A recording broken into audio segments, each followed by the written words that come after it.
Nathan from Nathan's DIY Garage.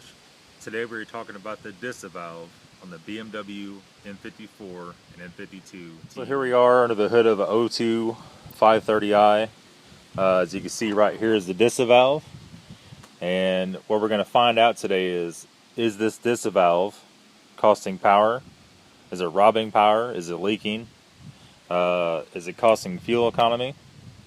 Is it making my fuel mileage worse? So it's pretty easy to get off. There's only 2 bolts in it, 2 screws you might say. We're going to start off with a T40, a star bit. You're going to use a 3/8 drive. If you don't have this, you could use a screwdriver or whatever you want to do. I like doing this because you don't have to take off anything else. So we're going to go and unplug it. Right here is the little Bailey squeeze. Pull it up, unplug it. The first screw is right here. Let's go and get that out. I think this one's original by the looks of that and how tight that screw was. This car has 170,000 miles on it. This thing may or may not be bad at that mileage, it just depends. Let's go ahead and get her pulled out.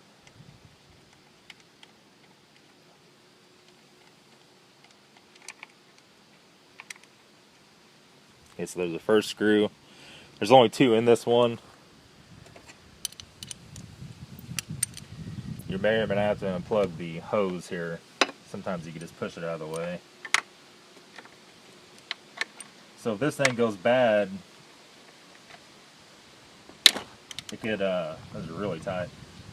It can cause a rattling problem. It could cause lean codes. Kind of the worst case scenario is the flap or the plastic parts, the little nut could fall down the engine and blow your motor up. I haven't seen that one yet, but I'm sure it could happen. Okay, so we're just going to go and unscrew that.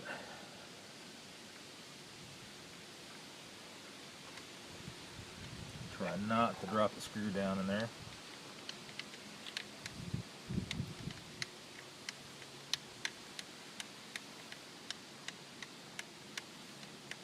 You might want to use a magnet when you do this to help pull it out of there without dropping it. Okay, you can see it's super dirty in there. There's the second one. So after the 2 screws are out, we're going to go ahead and pull it. We're just going to pull out and wiggle. Let's see if we can work it out of here. Like that. Okay, so well, I can tell you right now it's totally shot.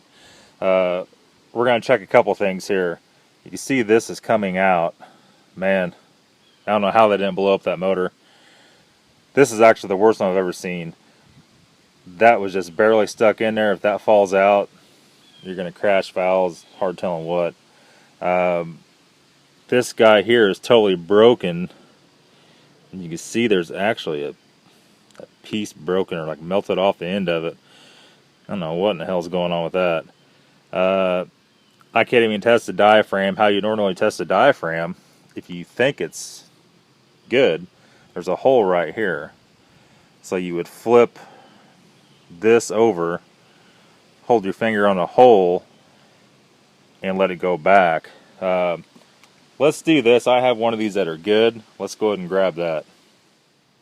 Okay, so we're back with the good one. The good one looks like this.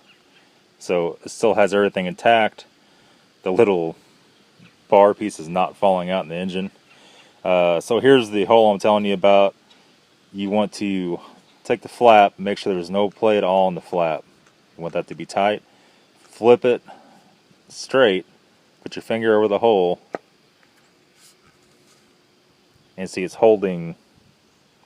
Let's see if it'll. There you go. It's holding the flap straight. You let it go, and it flips back over.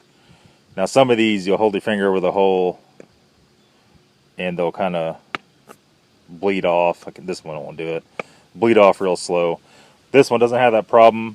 If they bleed off real slow, it doesn't mean your DISA valve's completely bad, but it definitely could be robbing you some power. Okay, so one more thing you need to look out for also is there is a rubber ring, O-ring around here. Well, let me get in the camera. There you go. This guy you can see is smashed flat. That is not good. That's going to leak. If you wanted a really cheap out, you could just put gasket sealer around it, put it back in. Probably need to replace it. They're about $5 off of eBay.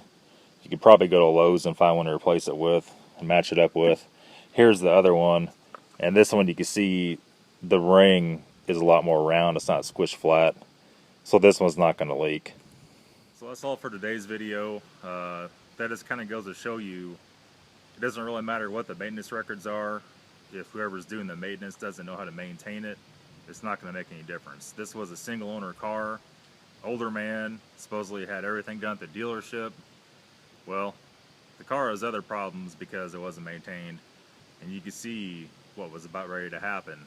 If we wouldn't have checked that and fixed the engine, drove it 2 miles down the road, that piece of metal fell out and would have blown it up again. I've been pretty pissed off. That's all for today's video. If you guys liked the video, if you like the videos I'm putting up every day, subscribe to my channel, give me a thumbs up, write a comment if you have any questions. Also follow me on Instagram, Facebook, Nathan's DIY Garage. Thank you.